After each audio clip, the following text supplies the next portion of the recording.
Assalamualaikum warahmatullahi wabarakatuh. Apa kabar semua? Semoga Allah selalu memberikan kebahagiaan. Kesempatan kali ini, Hani akan menceritakan sebuah kisah yang berjudul Saat Cinta Harus Memilih. Dan sebelum dimulai, Hani harap untuk like and subscribe channel ini ya.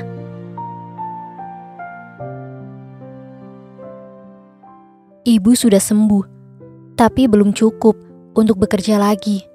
Vika memandang ibu sedih. Seharusnya ibu gak perlu lagi memeras keringat untuk hidup mereka. Seharusnya sekarang Vika yang bekerja. Tapi betapa sulitnya mencari pekerjaan, apalagi hanya mengandalkan ijazah SMA-nya. Kecuali kalau Vika mau menggantikan ibu menjadi pembantu. Vika merintih sedih. Dia tidak mau bekerja seperti ibunya. Ibu pun tidak. Karena itulah ibu menyekolahkanmu. Ibu gak ingin kamu seperti ibu. Ibu bertekad kamu bisa hidup lebih baik dari ibu. Harapan ibu selalu itu. Vika mengangsurkan segelas susu hangat ke mulut ibu. Ibu harus sarapan ya, supaya kesehatan ibu pulih kembali. Ucapnya lembut dan penuh kasih sayang. Kalau ibu sudah sembuh nanti, seharusnya ibu istirahat saja di rumah ya bu ya. Tidak perlu bekerja lagi, supaya tidak sakit lagi, dan seharusnya Vikalah yang ganti bekerja. Setelah meneguk susunya sedikit, ibu berkata lirih. Meskipun Vika sudah bekerja nanti, ibu juga akan terus bekerja. Selagi ibu masih kuat dan diperlukan, ibu menyukai keluarga Bu Kemalah. Ibu sudah menganggap mereka seperti keluarga sendiri. Ibu kan sudah bekerja pada mereka sejak Bapak Fandi masih hidup, sejak Non Gea dan adiknya masih kecil. Mereka sangat sayang padamu. Apalagi mereka tahu kamu anak yatim yang ditinggal ayahnya saat masih dalam kandungan. Mereka menganggapmu anak sendiri. Dan Non Gea serta Den Pras sudah benar-benar menganggapmu adik sendiri. Makanya berat bagi ibu meninggalkan mereka. Jadi meskipun ibu hanya seorang pembantu, ibu tidak merasakan apa-apa, kecuali ibu sangat sayang pada mereka dan gak ingin keluar dari rumah itu selagi ibu masih mereka perlukan. Lagi pula pekerjaan ibu di sana kan tidak berat, cuma bantu memasak, menyiapkan sarapan, dan makan. Sedangkan yang lain-lainnya dikerjakan Mirna atau Enda. Pembantunya kan gak cuman ibu. Vika terdiam. Karena biar bagaimanapun, ibu tetap pembantu. Ibu minum lagi ya susunya, habiskan. Dan ibu pun menurut. Rasanya ibu sudah sembuh. Mungkin lusa ibu sudah bisa bekerja lagi. Karena 1 minggu rasanya begitu lama meninggalkan Bu Kemalah. Kamu kan tahu sendiri, Non Gea tidak pernah pulang sejak menikah dengan lelaki yang tidak direstui oleh Ibu Kemalah. Iya, sudah setahun lebih Gea menikah dan pergi dari rumah karena dia harus ikut suaminya. Mereka bahkan menikah di luar, kawin lari karena ibunya tidak suka calon suaminya yang tampangnya brutal meskipun katanya anak orang kaya itu. Kan masih ada Mas Pras bu. Kamu kayak gak tahu anak-anak sekarang saja, mereka kebanyakan tidak betah di rumah, apalagi di rumah yang sesepi rumah mereka. Pras lebih suka menghabiskan waktunya di luar bersama teman-temannya. Rumah baginya cuma tempat dia singgah sepulang kuliah. Tapi dia baik kan? Nggak nakal kan? Nggak tahu. Di rumah memang baik, tapi entah di luar mana bisa orang tuanya mengawasi. Dia lebih suka menghabiskan waktunya di luar rumah. Saut ibu prihatin, dan wanita itu memang merasa ikut berduka bila sesuatu terjadi pada Pras atau pada keluarga itu. Melihat ibunya murung, Vika berucap lembut. Sudahlah bu, ibu gak perlu terlalu memikirkan mereka. Itu kan bukan tugas ibu dan bukan tanggung jawab ibu. Tapi bagi ibu, Pras itu rasanya sudah menjadi bagian dari hidup ibu. Lebih berarti dari Vika? Tanya Vika tak mampu menyembunyikan kecemburuannya. Ibu memandang Vika lembut, lalu menggeleng lirih. Vika cemburu kalau ibu selalu bicara tentang Mbak Gea dan Mas Pras. Vika terus terang. Ibu tersenyum, mengulurkan tangannya, lalu direngkuhnya penuh kasih tubuh Vika ke dalam pelukannya. Gak perlu cemburu, ibu hanya mencintai Vika, karena hanya Vikalah satu-satunya milik ibu. Vika balas memeluk ibu. Sayangnya Vika belum pernah berbuat apa-apa untuk ibu.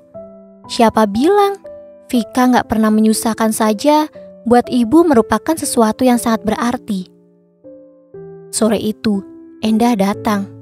Ibu yang menyuruhku ke sini melihat keadaan Bu Rida. Katanya, dia juga membawakan ibu beberapa buah apel kiriman ibu ke Malah. Ibu sudah sembuh kok. Mungkin lusa juga bisa kembali bekerja, membantu kalian lagi, Ndah, ujar ibu. Sebenarnya aku gak apa-apa kok. Ibu istirahat lebih lama lagi pun Endah datang karena khawatir sakit ibu kian bertambah dan Bu Kemala juga selalu bertanya tentang ibu. Bilang saja pada beliau, ibu sudah sembuh. Lagi pula kan Bu Kemala sudah datang menengok ibu 2 hari yang lalu. Bu Kemala memang sangat mengkhawatirkan ibu. Kelihatannya dia tidak menganggap ibu sebagai pembantunya, tapi saudaranya atau mungkin sahabatnya, komentar Endah. Itu kan karena ibu sudah lama sekali bekerja di sana dan Bu Kemala itu memang baik, makanya kamu juga harus betah di sana. Endah tersenyum. Iya, saya memang betah kok. Sudah pekerjaannya ringan, orangnya ramah-ramah juga. Malah Denpras yang kelihatan bandel itu saja tidak pernah menyusahkan. Tapi meskipun dia nyusahin, Mbak pasti tetap senang dong. Goda Vika yang sejak tadi hanya diam. Endah yang janda muda dan cantik itu tersenyum malu. Kamu bisa aja gilahnya. Tapi memang benar kan? Ibu bilang Mbak suka memperhatikan Mas Pras diam-diam. Dan kelihatannya Mas Pras pun suka dengan cara Mbak memperhatikannya. Ibu suka ngegosip juga ternyata ya. Ibu mencubit ringan pipi mulus Vika. Itu cuma bisa-bisanya Vika aja kok. Mungkin karena Vika kali yang naksir dengan Denpras. Endah membalas. Wah, mana Vika berani Mbak Endah. Vika kan cuma... Vika sengaja tidak melanjutkan. Vika tidak ingin ibu sedih. Dan terlebih, Vika tidak ingin ibu merasa direndahkan dengan profesinya yang sekarang. Apalagi Mbak cuma pembantu, gak sekolah, dan gak secantik Vika. Siapa bilang? Mbak malah lebih cantik dari Vika kok. Dan Mbak lebih punya banyak peluang untuk selalu dekat dengan Mas Pras. Sudah lerai ibu. Kalian saling bertengkar memperebutkannya atau saling tidak mengakui perasaan masing-masing. Tidak akan ada gunanya. Pras pasti lebih memilih seorang gadis yang tidak hanya cantik dan berpendidikan tinggi, tapi juga yang berasal dari kalangannya, yang punya status sosial sama dan sederajat. Vika dan Endah akhirnya saling tertawa, tapi Endah tidak bisa mengingkari putra majikannya itu memang tampan dan sangat menggodanya. Berbeda dengan Vika, meskipun Pras baik, dia hanya menganggap pemuda itu sebagai kakaknya, tak lebih, dan dia memang tidak berani berharap lebih.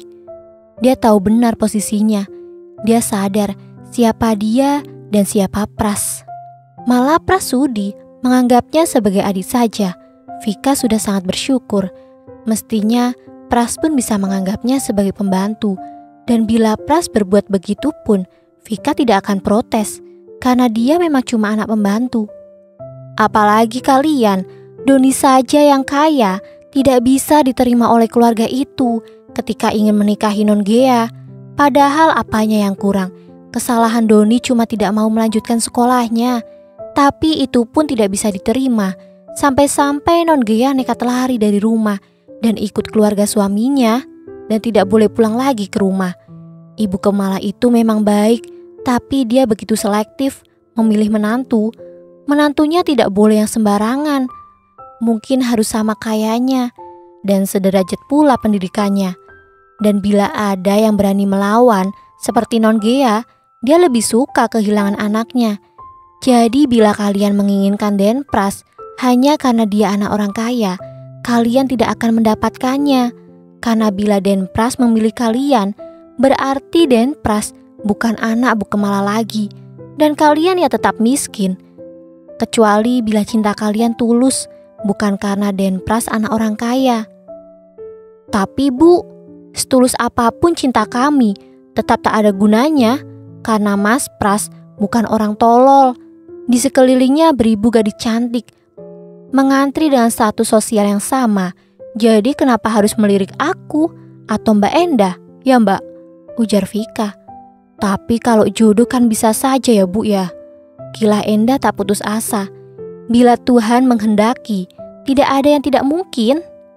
Nekat nih Mbak, ledek Vika. Ya enggak sih, tapi paling enggak kita enggak boleh putus asa kan? Vika cuma senyum, entah apa artinya. Ibu Vika sudah sembuh benar dan sudah bekerja lagi seperti biasa. Meski ibu menyukai pekerjaannya, Vika tetap merasa sedih, merasa gak rela melihat ibu bekerja seperti itu. Meski ia tahu dengan bekerja sebagai pembantu itulah ibu membesarkan dan menyekolahkannya. Bu Kemala menyambut kedatangan pembantu yang sudah dianggap saudaranya sendiri dengan senang. Sudah sembuh benar, Bi? Tanyanya. Alhamdulillah, jawab Rida. Oh ya, gimana Vika? Sudah dapat pekerjaan? Rida menggeleng. Susah Bu. Memang, hanya dengan mengandalkan ijazah SMA saja. Gak gampang, padahal Vika pintar komputer juga kan? Iya, tapi sabar sajalah. Ibu akan coba bantu, tunggu saja ya. Oh iya, benar Bu. Begitu riangnya, Rida mendengar itu. Tapi kalau Vika sudah bekerja nanti, kamu jangan berhenti dari sini ya. Saya kan sudah tua, saya butuh orang yang mengerti saya. Dan soal makan pun, rasanya saya kurang bisa memakan masakan orang lain. Iya Bu, di samping itu, kamu kan tahu sendiri, Pras jarang di rumah. Dan Gea, wanita itu menggeleng sedih, lalu mendesah lirih, seolah ingin membuang resahnya. Tentang Non Gea, ibu berdoa saja, semoga dia mendapatkan kebahagiaan bersama suaminya. Enggak, kilahnya marah. Aku gak ingin dia bahagia. Ibu gak boleh begitu, dia kan anak ibu, darah daging ibu. Tapi dia gak boleh bahagia dengan perkawinannya yang tidak direstui itu. Kamu tahu, di bulan-bulan pertama aku malah mengharapkan Gia pulang membawa kegagalan. Tapi setelah harapanku tentang kegagalannya tak juga muncul, aku semakin membencinya dan tak ingin lagi mengakui sebagai anak. Dan andai dia pulang sekarang pun, aku tetap gak ingin mengakuinya. Dia bahagia atau tidak, aku tidak mau peduli lagi. Dia harus bahagia, Bu, agar dia dapat menunjukkan padaku bahwa dialah yang benar. Tukasnya dingin. Bukan begitu, tapi sebagai orang tua, sepertinya bila kita mengharapkan anak-anak kita hidup berbahagia kan?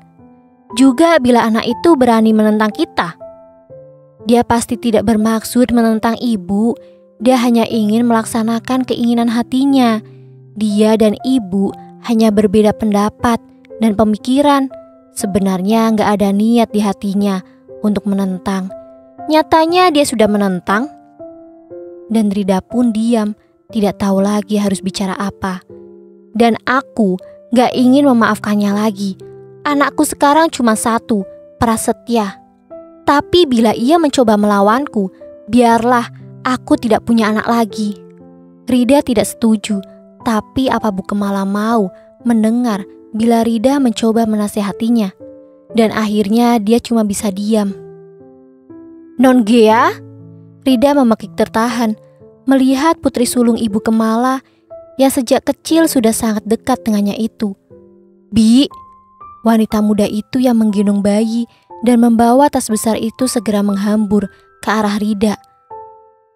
Anak Non, dipandangnya bayi mungil itu dengan takjub, betapa cantiknya. Gea mengangguk. Mama baik-baik saja, Bi, tanyanya lembut. Iya, Non. Pras juga. Iya, semua baik. Syukurlah. Dan syukur juga Bibi masih di sini.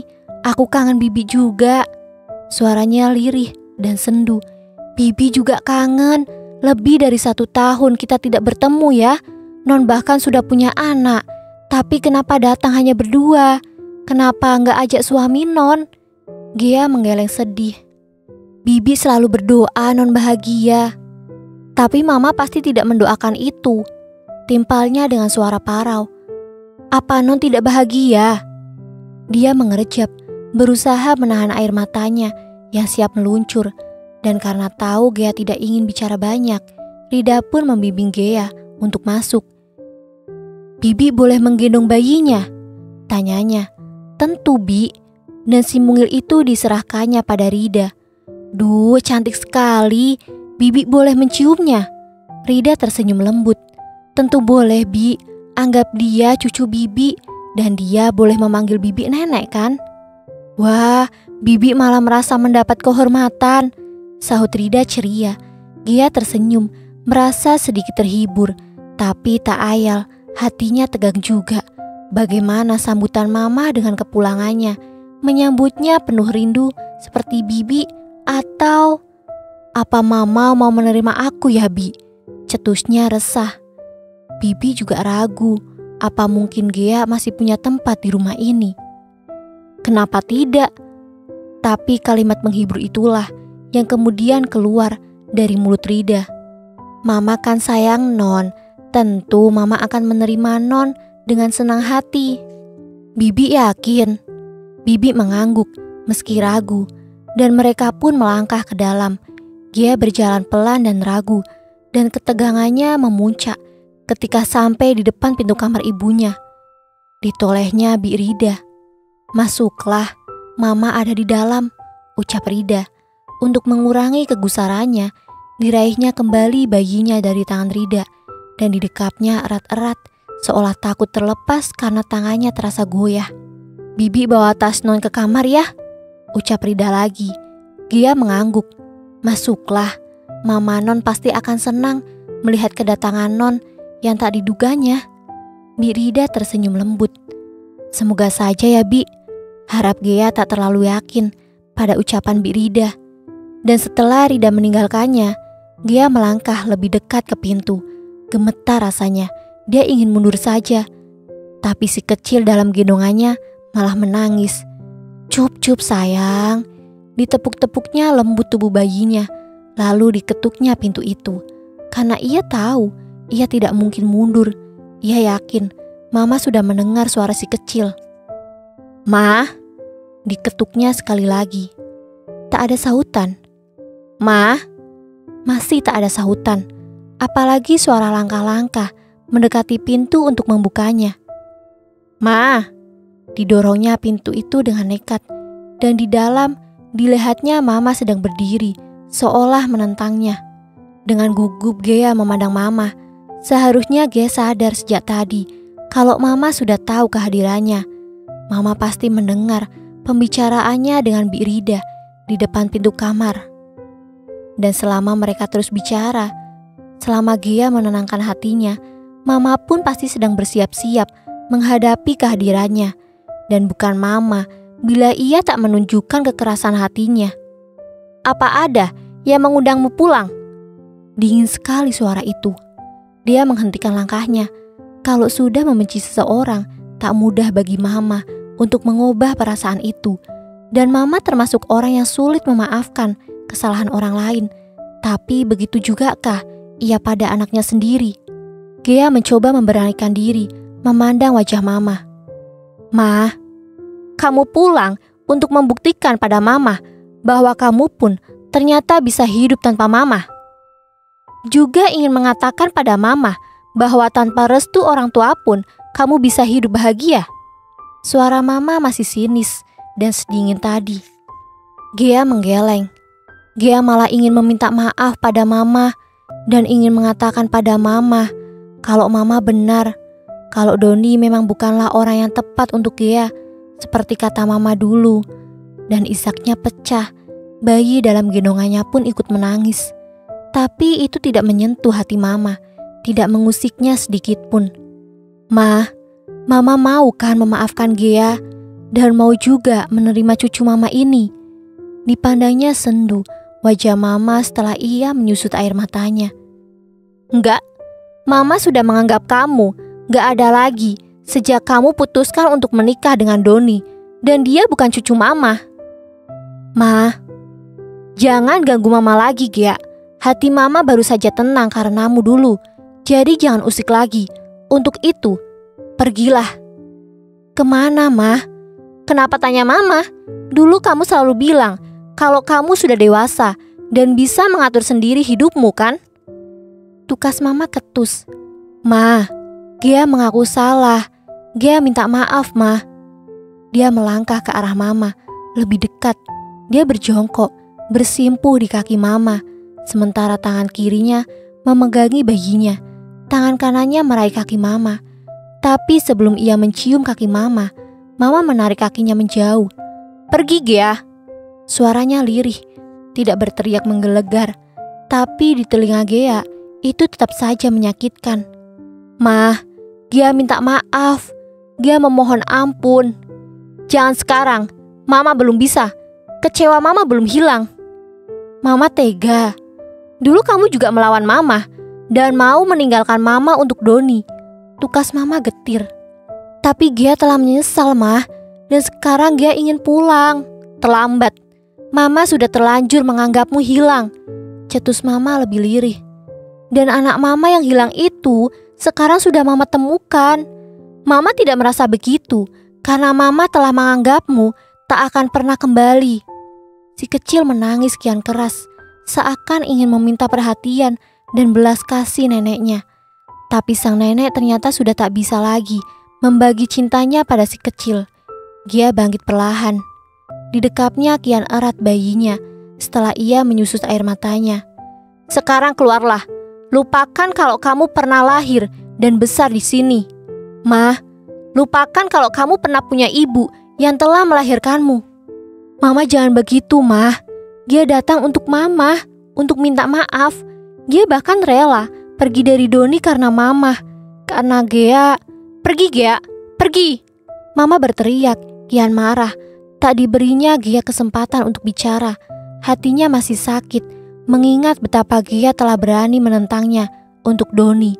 Dan lebih marah lagi karena ternyata Doni tidak berhasil membuktikan kepadanya tentang kebahagiaan pernikahan mereka.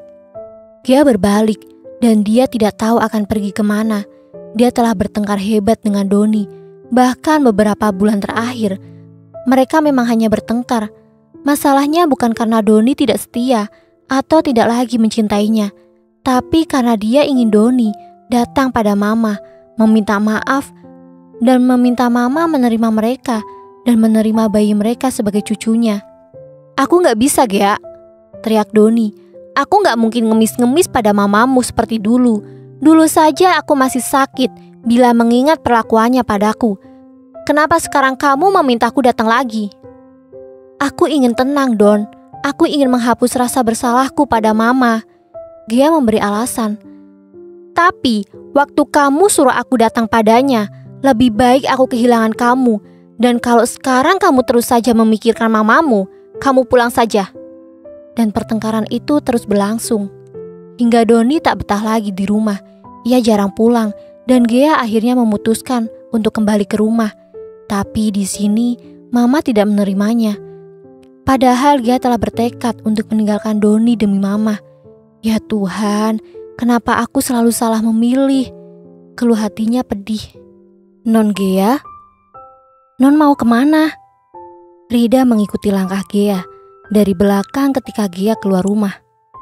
Gea berhenti, lalu menoleh. Rida menyusulnya dan berdiri di hadapannya. Kenapa Non pergi lagi? Mama gak bisa memaafkan aku, Bi, ucapnya dengan suara parau karena tangis. Lalu Non mau pulang ke... Entahlah, Bi. Kukira Doni pun masih marah padaku. Gelengnya pedih. Kalau begitu, gimana untuk sementara tinggal dulu di rumah Bibi? Cuma sekedar menenangkan pikiran. Kalau sudah agak tenang nanti, Non bisa kembali ke suami Non. Biar gimana pun, Non harus memikirkan pernikahan Non. Apalagi sekarang sudah ada anak kan? Memang harus begitu. Apalagi bila Gea mengingat betapa berat perjuangan mereka ketika ingin menikah. Mau ya tinggal sementara di rumah Bibi, sekedar beristirahat. Nanti Bibi bicara pada Denpras, dia pasti mau bantu mencarikan jalan yang terbaik untuk Non. Baiklah Bi, tapi Non kesana sendiri ya. Bibi gak bisa nganter. Kalau Bibi nganter, nanti ibu tahu. Dan Bibi... Iya, Gea ngerti Bi. Non masih ingat rumah Bibi kan? Iya dong, masa lupa? Dulu Gea dan Pras kan suka main ke sana. Syukurlah kalau begitu. Lagi pula di rumah ada Vika kok. Vika? Iya, sudah gak sekolah lagi dia sekarang Bi. Bibi menggeleng. Lalu gak kerja? Belum. Iya deh, dia kesana sekarang ya Bi. Iya. Dan Gea pun segera meninggalkan rumah itu. Bibi memandangnya sedih. Semoga saja antara aku dan Vika tak pernah terjadi pertentangan seperti itu, doanya dalam hati. Tapi selama ini dia dan Vika memang tidak pernah ribut. Vika bukan anak pemberontak, dia penurut. Dan Rida pun bukan orang tua yang otoriter. Dia selalu berusaha mengalah dan menuruti kemauan Vika. Selama itu tidak membahayakan dirinya. Bi, terdengar suara Bu Kemala. Rida menoleh, lalu bergegas menghampirinya. Ada apa Bu? Kulihat kamu bicara dengan Gea tadi. Bicara apa? Enggak, cuma tanya Bu, Non Gea mau kemana? Untuk apa tanya-tanya? Biarkan saja, anak durhaka itu mengatur sendiri hidupnya. Ah, Bu Kemala memang keras. Akhir-akhir ini pun dia sering bertengkar dengan Pras. Makanya Pras sekarang tak betah di rumah. Aku benci anak-anak yang suka melawan orang tuanya. Anakmu gimana? Selama ini Vika selalu menurut. Dan mudah-mudahan selamanya begitu. Tapi saya kira bila kita berusaha menghadapi anak-anak dengan kelembutan dan kasih sayang, mereka akan selalu patuh pada kita. Jadi menurutmu aku tidak bisa lembut? Tidak menyayangi anak-anakku? Bu Kemala menukas marah. Enggak, bukan begitu maksud saya. Tapi maaf, ibu cuma agak keras dan tidak bisa mau mengalah sedikit saja pada mereka. Aku tidak mau mengalah saja, mereka sudah berani membantah. Apalagi bila aku mengalah. Ah, tidak enak bila Rida harus berdebat dengannya. Karena biasanya pun dia hanya menjadi pendengar bila Bu Kemala mengutarakan keresahan hatinya atau kekesalannya pada anak-anak. Saya permisi ke belakang dulu ya Bu. Pamit Rida kemudian. Iya. Bu Kemala mengangguk lesu. Kenapa Non Gea Bi? Tanya Enda begitu Rida sampai dapur. Bi Rida menggeleng, pura-pura tidak mengerti. Sebenarnya Non Gea tadi cuma berkunjung atau mau pulang ke sini? Mungkin cuma berkunjung, jawab Rida tak ingin bercerita apa-apa. Dan ibu marah? Kelihatannya begitu. Non Gea juga sih, kenapa mau-maunya menikah dengan Mas Doni? Mas Doni itu kan, kamu jangan ikut-ikutan Enda, ini bukan urusan kita, sergah Rida. Vika tertegun ketika membuka pintu. Mbak Gea? Ucapnya setelah membisu beberapa saat. Gea tersenyum, masih terlihat sisa tangis di matanya. Masuklah Mbak, ajak Vika. Gea melangkah masuk. Dengan gemas Vika mengamati bayi dalam gendongan Gea. Berapa bulan Mbak? Baru 5. Duh, cantik sekali. Gea tersenyum lagi. Dari bayi dalam gendongan Gea, mata Vika beralih ke tas yang Gea bawa. Kelihatannya Mbak ada masalah, tanya Vika hati-hati. Gea menjawabnya dengan senyum getir. Mbak mau minta antar Vika pulang ke rumah Mbak? Tanya Vika menduga. Gea menggeleng. Mbak mau tinggal di sini sementara, boleh kan? Maksud Mbak? Vika tidak mengerti. Mbak lagi kacau dan butuh ketenangan. Jadi untuk sementara waktu Mbak ingin di sini. Mbak sedang ada masalah dengan Mas Doni? Iya, dan Mbak mencoba pulang ke rumah. Tapi Mama belum bisa memaafkan Mbak Vik. Vika yang tahu banyak cerita Mbak Gea dari ibunya itu mendengarkan dengan prihatin. Tapi kalau Vika boleh menasehati, Mbak selesaikan saja dulu masalah Mbak dengan Mas Doni. Jangan malah menghindar dengan pergi dari rumah. Bukannya Vika gak suka Mbak di sini, tapi Vika gak ingin melihat Mbak menumpuk persoalan tanpa tahu mana dulu yang harus Mbak selesaikan. Karena itulah Mbak di sini dulu. Mbak ingin berpikir tenang. Kalau memang begitu, Vika setuju. Mereka memang begitu dekat, dan kalau sudah saling bicara seperti ini, sama sekali tidak terlihat kalau Vika anak pembantu Gea. Sepertinya mereka dua bersaudara yang selalu dapat saling mengerti dan saling menyayangi. Begitu pula bila Vika menghadapi Pras, benar-benar tak ada jurang, tak ada kesenjangan di antara mereka. Lalu Vika meraih tas Gea. Tapi Mbak tidurnya di kamar Vika ya, soalnya kami cuma punya 2 kamar, satu kamar ibu dan satunya lagi kamar Vika. Di mana saja boleh, di dapur juga boleh, asal Vika senang menerima Mbak, jawab Gea. Ah Mbak, malah kalau ada, Vika ingin menyediakan tempat paling bagus untuk Mbak. Masa? Gea tertawa, dia tahu Vika tulus. Bener, angguk Vika serius. Dan mereka pun sampai ke kamar Vika. Bayinya namanya siapa Mbak?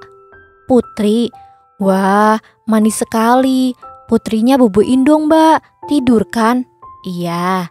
Sekarang Mbak sama Putri istirahat deh ya. Vika bikinin minuman dulu buat Mbak. Mbak haus kan? Gak usah deh, makasih. Ntar kalau Mbak haus, Mbak ambil sendiri. Kalau begitu Vika keluar dulu ya. Gea mengangguk. Pras makan malam sendiri. Ibu Kemala kelihatannya sedang tidak bernafsu untuk makan. Mungkin karena kedatangan Gea siang tadi. Dan kesempatan ini digunakan Rida untuk bicara pada Pras. Den Pras tidak kangen dengan Non Gea? Tanya Rida ketika Pras selesai makan. Ya kangen dong Bi, dia kan kakakku satu-satunya. Tapi selama ini kami selalu berhubungan kok. Biarpun sembunyi-sembunyi dari mama, aku sering telepon dia dan pernah juga beberapa kali aku ke rumahnya. Tadi siang dia pulang. Apa? Pras terkejut. Iya, tadi siang dia pulang. Kelihatannya ada masalah dengan suaminya. Tapi kok sekarang aku gak lihat dia ada di sini, Bi? Sela Pras tanpa menunggu Bi Rida selesai bicara. Bibi mendesah sedih. Tapi janji ya, jangan bicara apa-apa pada ibu. Pras mengangguk. Bibi tidak mau ibu jadi marah. Lanjut Rida agak takut. Jangan khawatir Bi. Ibu menolak kehadirannya. Sepertinya ibu masih marah pada Non Gea. Mama memang keras, tapi aku ngerti. Waktu itu Mbak Gea memang agak keterlaluan juga. Lari dari rumah dengan laki-laki yang dibenci mama. Seharusnya Mbak Gea tidak terburu-buru mengambil keputusan. Mbak Gea kan bisa menunda pernikahannya dengan Mas Doni sampai mama bisa menyetujui mereka. Soalnya aku percaya kok, sekeras-kerasnya hati mama, bila Mas Doni bisa menunjukkan kalau dia tidak seburuk prasangka mama, mama pasti bisa menerima. Apalagi mama tahu kalau Mas Doni berasal dari keluarga yang baik dan sederajat dengan keluarga mama. Cuman ya karena terpengaruh teman-temannya saja, Mas Doni jadi sedikit brutal. Tapi kulihat sekarang dia sudah jadi baik kok. Mbak Gea tidak salah pilih. Tapi kenapa dia pulang ya? Entahlah, dia begitu sedih dan mengatakan kalau dia dan suaminya sedang ada masalah. Kalau begitu aku ke rumahnya deh sekarang. Tapi jangan bilang mama ya. Pras langsung berdiri dan dia siap melangkah ketika Rida memanggilnya. Den, dia ada di rumah Bibi. Bibi yang memintanya. Masa? Pras hampir tak percaya. Rida mengangguk. Kenapa bisa begitu, Bi? Kenapa tidak Bibi sarankan dia untuk pulang ke rumahnya saja? Kelihatannya dia bingung mau pergi kemana. Jadi Bibi sarankan saja untuk ke rumah Bibi. Mungkin dalam suasana sepi di rumah Bibi, dia bisa berpikir. Seharusnya tidak begitu, Bi. Seharusnya suruh dia pulang ke rumahnya agar masalahnya dengan suaminya segera teratasi. Bibi minta maaf, Den, kalau Bibi telah menyarankan yang salah untuk Non Gea. Gak apa-apa, Bi. Aku kesana ya. Ke rumah Bibi. Iya, sekalian mau memastikan apakah benar dia ada di sana. Mbak Rida mengangguk. Untunglah rumah mereka tidak terlalu jauh, hanya sekitar 3 kilometer dari sini. Tapi jangan bilang mama ya. Iya, dan Den Pras juga jangan cerita ya kalau Bibi menyuruh Non Gea ke rumah Bibi. Iya, Bi. Tanpa pamit lagi pada mamanya, Pras langsung pergi ke rumah Bi Rida. Bi! Terdengar teriakan Kemala seiring deru mobil Pras di luar. Iya, Bu. Tergopoh-gopoh, Rida menghampirinya. Pras pergi lagi ya? Tanyanya berang. Iya, Bu. Dia bilang padamu mau kemana? Rida menggeleng dengan hati dipenuhi rasa bersalah. Rasanya aku akan kehilangan anakku lagi. Keluhnya murung. Rida merasa iba. Mungkin aku akan kehilangan Pras juga. Tidak, Bu. Pras masih bisa diatasi. Dan Non Gea, bukankah tadi siang dia pulang untuk ibu? Kemala terdiam, tapi terlihat betapa makin keruh wajahnya. Ketika Putri sudah tertidur, Gea dan Vika berbincang-bincang di teras. Pokoknya jangan sampai deh yang Mbak Gea alami menimpa Vika, ucap Gea berharap. Mudah-mudahan sih Mbak, tapi selama ini kayaknya ibu memang tidak pernah membatasi pergaulan Vika kok.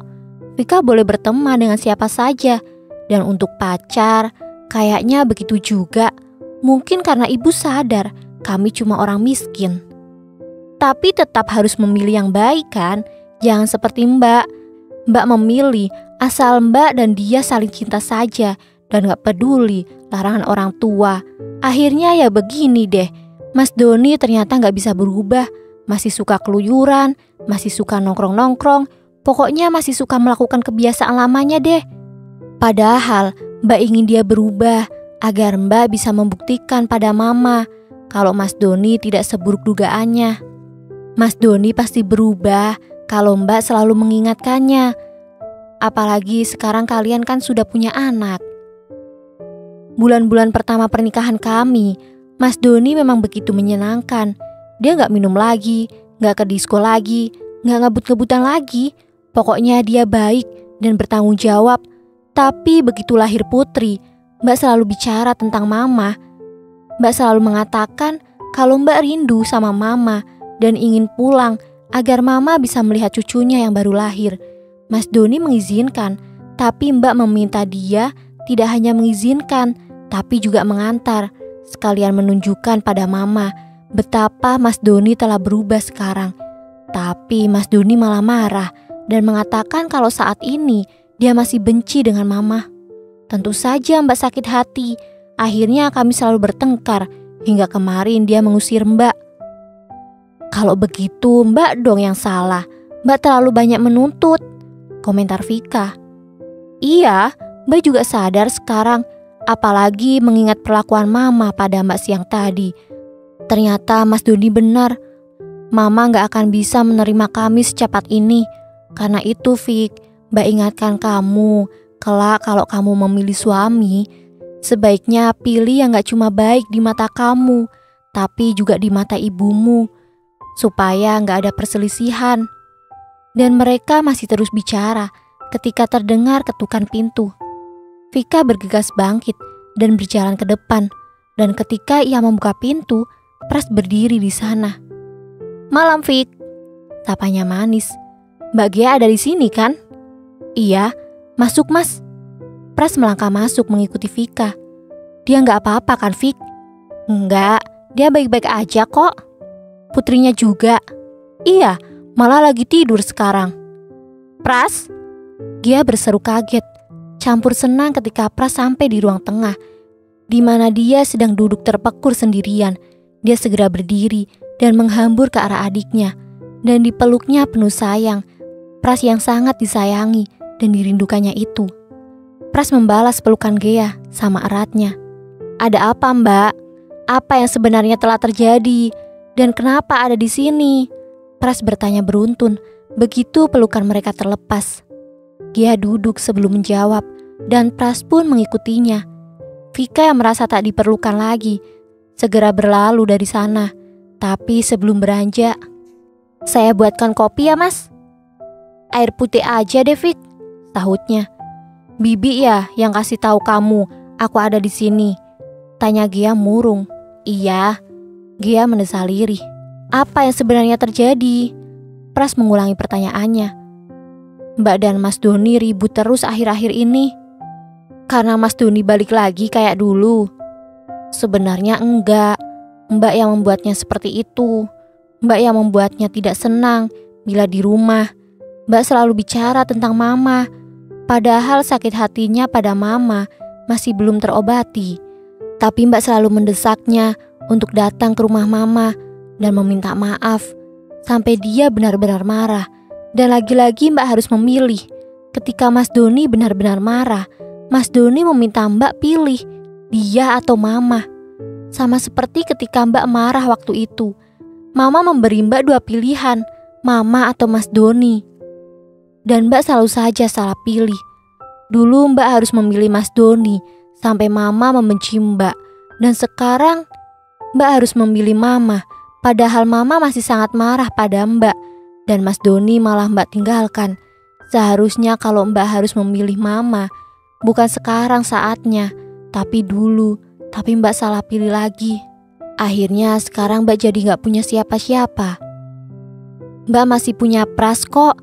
Dan tentang mama, juga Mas Doni, kita atasi sama-sama ya. Tapi yang terpenting sekarang, selamatkan dulu perkawinan Mbak. Mbak kan udah punya putri. Iya, kok gak lihat putri ya? Mana dia Mbak? Wajah murung Pras berubah ceria ketika mengingat keponakan kecilnya yang cantik. Bobo di kamarnya Vika, mau lihat? Iya dong, tapi jangan dibangunkan ya. Jangan khawatir deh Mbak. Gia memandangi punggung adiknya dari belakang. Walaupun mereka tinggal terpisah sekarang, Pras selalu datang ke rumah mereka. Doni pun sayang padanya dan menyenangkan sekali karena mereka begitu akrab. Pras memang sangat berpihak padanya, meski tak ditonjolkan di depan mama. Bahkan ketika Gia lari dari rumah, dialah yang membantu. Dan dia juga sebagai walinya ketika dia dan Doni menikah. Kirain gak ada kamu, Fik, ucap Pras ketika di kamar itu ia mendapatkan Vika sedang tiduran di sisi Putri. Gak apa-apa kok, masuk aja Mas. Vika segera bangkit dari tidurnya dan duduk di sisi tempat tidur. Pras memandangi keponakannya dengan rasa senang. Dia begitu menggemaskan dan betapa manis dalam tidurnya. Lucu ya? Komentarnya seraya melirik Vika. Vika mengangguk. Gak percaya rasanya kalau mama gak tersentuh melihatnya. Mungkin ibu cuma sedang marah kali Mas. Nanti juga kalau beliau sudah tidak marah lagi, ibu pasti bakal sayang padanya. Mama memang keras, Fik, lanjut Pras. Tapi baik kan?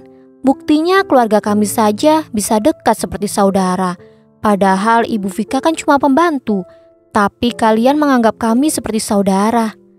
Memang sih, pada dasarnya mama baik. Oh ya, ibumu kok belum pulang? Biasanya 8:30 dia sudah pulang kan? Mungkin disuruh menemani mama Mas. Soalnya di rumah kan gak ada siapa-siapa. Kan ada Enda, ada yang lain-lain juga. Tapi kan ibu yang paling lama kerja di sana. Jadi mamanya Mas Pras lebih enak kalau ibu yang nemani. Mungkin ibu bilang akhir-akhir ini Mas sering keluar dan gak betah di rumah ya. Gak tau lah Fik, sejak Mbak Gea pergi, aku sering kesepian. Berkali-kali aku meminta mama untuk menengok Mbak Gea dan mencoba memaafkannya, lalu berdamai, sebagaimana layaknya orang tua dan anak. Tapi hal itu malah selalu menimbulkan pertengkaran. Akhirnya daripada di rumah ribut, kan lebih baik keluar.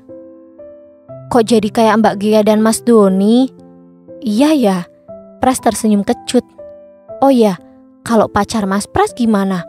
Mama Mas Pras ikut suka dan gak berusaha menentang.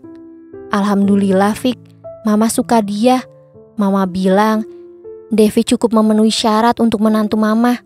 Cantik, pinter, kaya, dan berasal dari keluarga yang baik. Padahal Devinya belum tentu baik loh Fik. Aku sendiri malah belum berniat serius. Belum berniat serius gimana? Gak tahu, kayaknya gak gitu cocok. Masih nyari-nyari yang bener-bener baik. Yang kayak gimana lagi? Ya gak tahulah. Yang kayak Vika kali. Jawabnya serasa menggoda Vika. Ngaco. Ingin dibenci mama seperti Mbak Gea? Enggak dong. Mama kan sayang Vika juga. Tapi rasa sayang itu bisa berubah jadi benci kalau Vika nekat menikahi anak bungsu kesayangannya. Kita buktikan. Jangan bercanda kelewatan ah. Vika gak suka. Tukas Vika seraya keluar dari kamarnya. Vik, Pras memanggilnya. Vika menoleh. Sorry ya kalau kamu tersinggung. Gak apa-apa kok. Pras tersenyum. Vika segera berlalu. Kalau berlama-lama dekat dengannya, Vika takut dia lupa diri. Pras terlalu menarik untuk dihindari. Di luar kamar ia bertemu Gea. Kok keluar? Takut kebangunin Putri mbak, sahutnya. Seraya terus melangkah. Gea masuk. Di kamar dilihatnya Pras sedang mencium Putri. Dan begitu Gea berada di dekatnya, Pras tersenyum padanya. Setelah Putri lahir, aku baru sadar seperti apa cinta seorang ibu pada anaknya, ucap Gea lirih. Dan kusadari juga betapa besar cinta mama padaku, tapi dengan tega aku mengecewakannya. Sudahlah mbak, mbak kan sudah minta maaf. Tapi mbak masih dapat merasakan sakitnya hati ibu.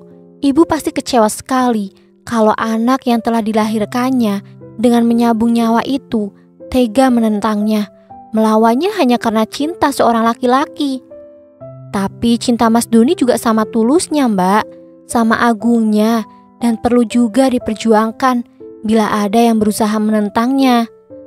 Meski yang menentang itu orang tua sendiri, dia masih saja tak mampu menghapus rasa bersalahnya. Pras menghampirinya, meraih tubuhnya, dan memeluknya penuh kasih. Kita selesaikan persoalan mbak satu-satu ya. Sekarang kita urus dulu masalah mbak dengan Mas Doni. Jadi ku antar mbak pulang sekarang ya. Mas Doni pasti menunggu sekali. Jangan sekarang, hati mbak masih kalut, tolak Gea. Baiklah, apa perlu Pras temani mbak di sini malam ini? Gak usah deh Pras, biar Vika saja. Lagian kamu mau tidur di mana? Pras melepaskan dekapannya. Pras pulang ya? Tapi bener-bener pulang ya. Jangan ngelayap kemana-mana. Kasihan mama, sendirian gak ada yang nemenin. Mungkin Bi Rida gak pulang malam ini. Pasti pulang dong. Sejak dulu kan mama tidak mengizinkan dia menginap di rumah kita, karena Vika kan juga perlu teman. Iya deh, Pras pulang. Dan Pras berpaling pada si kecil, lalu melangkah ke sana dan mencium pipinya dengan hati-hati agar tak membangunkannya. Mas Doni pasti sedang melamun di kamar, lagi kangen Putri, ucap Pras. Iya, itu sudah pasti, karena Doni sangat sayang padanya. Pras pun pamit pada Vika, dan Gea mengantar adiknya sampai pintu depan. Besok Pras kesini lagi. Sebelum beranjak, diciumnya lembut pipi kakaknya. Vika iri melihat mereka. Mbak beruntung punya adik, cetusnya setelah Pras pergi. Mas Pras juga beruntung punya kakak, gak kayak Vika yang cuma punya ibu. Masih untung Vika punya ibu. Banyak anak-anak yang gak punya siapa-siapa dan tidur di jalanan padahal masih kecil dan masih sangat butuh kasih sayang. Iya ya mbak? Iya, karena itu kita harus selalu bersyukur. Tuhan memberi kita orang-orang yang menyayangi dan kita sayangi. Vika manggut-manggut. Tapi terkadang rasa sayang yang berlebihan itu membuat kita sakit. Seperti mama, karena terlalu sayang pada mbak, dia tidak mengizinkan mbak menikah dengan Mas Doni. Karena menurutnya Mas Doni tidak cukup baik untuk mbak. Memang selalu ada pertentangannya mbak. Tidak karena kita saling cinta, kita selalu dapat berpikir sama. Iya, memang harus begitu mungkin ya. Dan mungkin juga pertentangan itu ujian sekuat apa rasa sayang kita pada seseorang. Pagi-pagi, Pras sudah datang lagi. Loh, gak kuliah Pras? Tanya Gea tak begitu senang. Kangen Putri mbak, dan ingin mengantar mbak pulang. Tapi kan gak harus bolos kuliah juga. Kamu ke kampus aja dulu ya. Pulang kuliah baru urus Mbak. Gak deh Mbak. Untuk Pras, Mbak yang terpenting. Bahkan lebih penting dari apapun. Lagian Pras males sekolah terus. Vika iri melihat keakraban mereka. Tapi ada lagi yang lebih membuatnya iri. Pras begitu santai menghadapi sekolahnya. Padahal Vika sendiri begitu mendambakan bisa sekolah tinggi. Andaikan Vika yang punya kesempatan sebaik Pras, dia tidak akan pernah menyia-nyiakannya. Kenapa harus males? Gak tahu deh Mbak, bosan kayaknya. Gak boleh gitu dong Pras, kamu harus pinter. Apa kamu mau perusahaan yang dengan susah payah dibangun almarhum Papa dulu, Om Theo terus yang tangani, dan kita cuma mendengar berita dan merasakan hasilnya tanpa tahu apa-apa? Cukup Mbak saja yang gagal dan dilempar keluar dari keluarga kita. Kamu gak boleh, kamu harus gantikan Papa. Dan untuk itu, kamu harus sekolah, harus pintar. Iya deh Mbak, tapi bolos sehari ini aja gak apa-apa kan? Kamu Pras. Sudahlah, sekarang Mbak kemasi deh barang-barang Mbak. Sudah kok, tinggal bawa, ada di kamar Vika. Kamu ambil deh. Pras ke kamar Vika, mengambil tas milik Gea. Dan karena Vika tahu Pras agak keras, ia menasehati. Hati-hati menghadapi Mas Doni nanti ya Mas. Insya Allah, gak berani janji Vik. Kok gitu?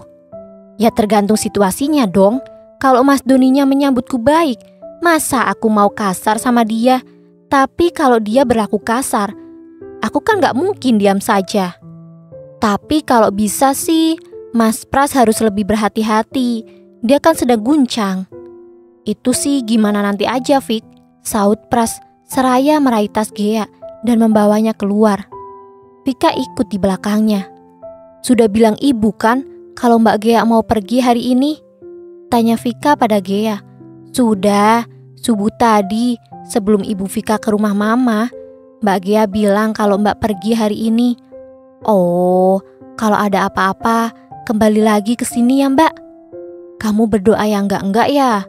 Tujuh Pras sekenanya. Ya enggak dong Mas, aku malah berharap Mbak Gea dan Mas Doni kembali rukun. Gea tersenyum lembut. Vika menghampirinya, mencium penuh sayang pipi putri. Yuk Pras, kita pergi dulu ya Vik. Iya Mbak. Gea sudah kembali ke rumahnya dan Doni juga sudah kerja. Dan karena bila siang, Gea merasa sepi. Dia meminta Pras mengajak Vika untuk menemaninya. Dan kalau ada mereka berdua, rumah itu tidak lagi terasa sepi. Lain kali jangan bicara tentang mama lagi pada Mas Doni Mbak, tanya Pras. Tapi aku kan ingin mereka baikan supaya hidup kami tenang. Tapi mama masih perlu waktu Mbak. Iya Mbak ngerti, saut Gea lesu. Dan berusahalah agar hal itu tidak terulang pada Mas Pras. Vika menambahkan, maunya sih, tapi gak tahu juga. Karena bila aku mencintai seorang gadis, meski mama menentang pun, aku tidak akan peduli. Jangan Pras, lagian kamu kan sudah punya Devi, yang mama juga suka kan? Cetus Gea. Tapi entah kenapa, rasanya Pras mulai menyukai Vika sejak mereka sering ketemu. Dan Pras tahu mama tidak akan membiarkan itu terjadi. Vika cuma anak pembantu rumah mereka. Jadi mana mungkin mama setuju. Mama pasti akan berpikir derajat mereka jauh bila anaknya menikahi putri seorang pembantu. Kenapa Pras? Ada masalah? Gea memandangnya dengan penuh tanda tanya. Entahlah, tapi rasanya aku dan Devi sudah tidak lagi ada kecocokan. Ya mungkin karena di hatimu ada gadis lain. Ah, gak tahu deh Mbak. Kilahnya berkelit. Kalau iya, katakan saja. Siapa tahu gadis itu menarik juga di mata mama. Sebenarnya kriteria untuk jadi menantu mama tuh kayak gimana sih Mbak? Gea cuma angkat bahu. Pastinya yang sederajat dong Mas. Yang sama-sama kaya. Yang... gak gitu kali. Pras memotong ucapan Vika. Buktinya Mas Doni kaya ya Mbak. Dia sengaja memberi Vika harapan. Siapa tahu Vika pun punya rasa sama dengannya. Tapi kepribadian Mas Doni kurang disukai Mama. Dan kayaknya Mama tuh gak peduli deh soal harta. Mama gak matre. Buat Mama, asal dia baik, dia pasti suka. Dia menambahkan. Tapi kalau cuma baik aja, kan kurang klop. Mana ada orang kaya yang gak gengsi, punya besan miskin. Serga Vika. Jangan gitu dong Fik. Gak semua orang kaya sesombong dugaan kamu. Jadi kamu boleh berharap suatu saat dapat suami orang kaya. Pras lagi-lagi memberinya harapan. Bagiku, kaya atau enggak itu enggak penting. Yang penting dia baik dan kami saling mencintai. Tapi enggak nolak kan kalau ada anak orang kaya yang menginginkan cinta kamu? Tanya Pras. Tergantung gimana kepribadian dianya. Kalau yang seperti aku Fik? Tanya Pras. Bukan bercanda, tapi ia mengungkapkannya setengah bergurau karena belum berani, hatinya terbongkar. Yang seperti Pras, gadis mana yang tak suka? Dia memiliki segalanya. Tapi Vika malah ingat Nando. Yang kayak Mas Pras, gak tahu deh, mimpi aja kayaknya Vika gak berani. Mas Pras gak bakalan kejangkau oleh gadis seperti aku. Vika merendah. Memangnya kamu ada minat ya sama Vika? Gia menggoda. Pras tersenyum, sementara Vika tak menanggapi sedikit pun. Nando mendorong pintu dapur Vika. Lalu tanpa permisi, ia nyelonong masuk. Sudah masak, Vik? Tanyanya begitu dilihatnya Vika ada di sana, sedang membenahi meja makan. Kelihatannya ia baru saja selesai makan. Mau makan? Tanya Vika. Boleh. Nando yang sudah sejak kecil menjadi teman Vika itu nyengir. Boleh dong, makan aja. Makasih ya. Nando menarik salah satu kursi, lalu mengambil piring dan menyendok nasi. Buru-buru sekali, sudah seminggu gak makan ya? Bukannya begitu, Vik. Gembira aja, bisa nikmatin masakan kamu. Vika menyendokkan sayurnya ke mangkok, lalu mengangsurkannya ke dekat Nando. Ikannya doh? Vika mempersilahkan. Nando mengambil ikan goreng itu sepotong. Melihat Nando makan dengan nikmatnya, pikiran Vika tiba-tiba saja melayang jauh. Ia membayangkan betapa manisnya andai tiap hari begini. Dia yang masak, lalu makan bersama dengan Nando. Vika memandang lekat wajah Nando. Semakin lama, rasanya Nando semakin menarik saja. Vika suka padanya. Malah sudah sejak lama Vika diam-diam memperhatikannya. Kamu ikut makan dong, Vik. Teguran Nando membuyarkan lamunannya. Udah kok tadi. Kemarin aku melihat kamu diantar cowok keren pakai mobil. Siapa tuh? Pras ya? Anaknya majikan ibumu? Ucap Nando setelah menelan nasinya. Vika mengangguk. Kelihatannya kalian dekat. Pacaran ya? Nando tersenyum seraya mengawasi wajah manis Vika. Enggak kok. Lagian mana pantas kami pacaran. Kami berasal dari status sosial yang berbeda. Aku sih gak berani mimpiin cowok seperti dia. Tapi kamu kan cantik, Vik. Cantik.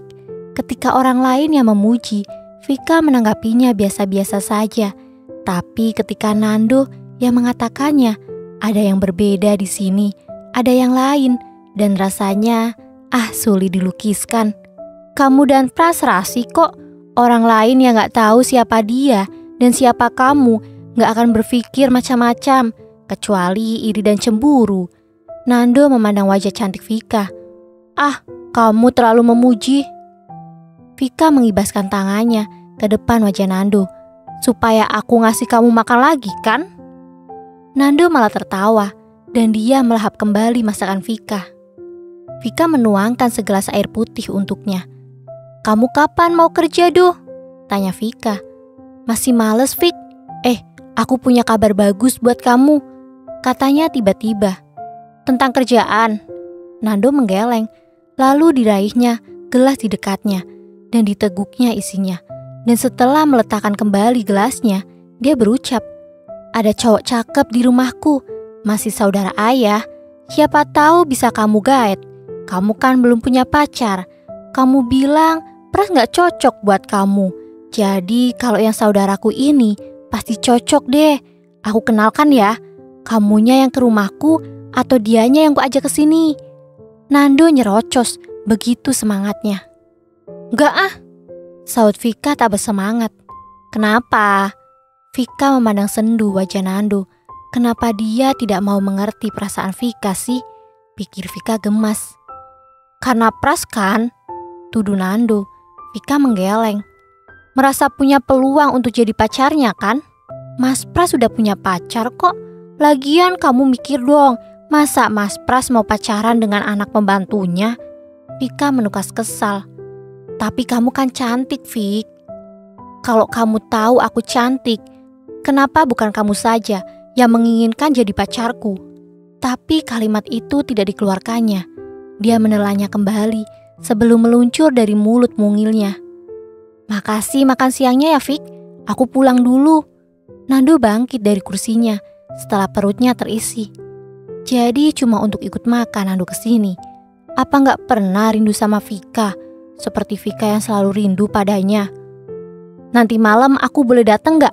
Atau kamu yang ke rumahku? Katanya sebelum beranjak keluar. Kamunya aja yang kesini. Iya deh, tunggu ya. Kamu dandan yang cantik. Dan tanpa menunggu persetujuan Vika, Nando langsung keluar. Bersambung. Terima kasih yang sudah mendengarkan cerita ini. Semoga ada hal kecil yang bisa kalian ambil. Dan jangan lupa untuk kembali lagi di episode berikutnya ya. Karena setiap cerita pasti punya makna tersendiri. Mohon maaf apabila Hani ada kesalahan dalam penyampaian cerita. Akhir kata, wassalamualaikum warahmatullahi wabarakatuh.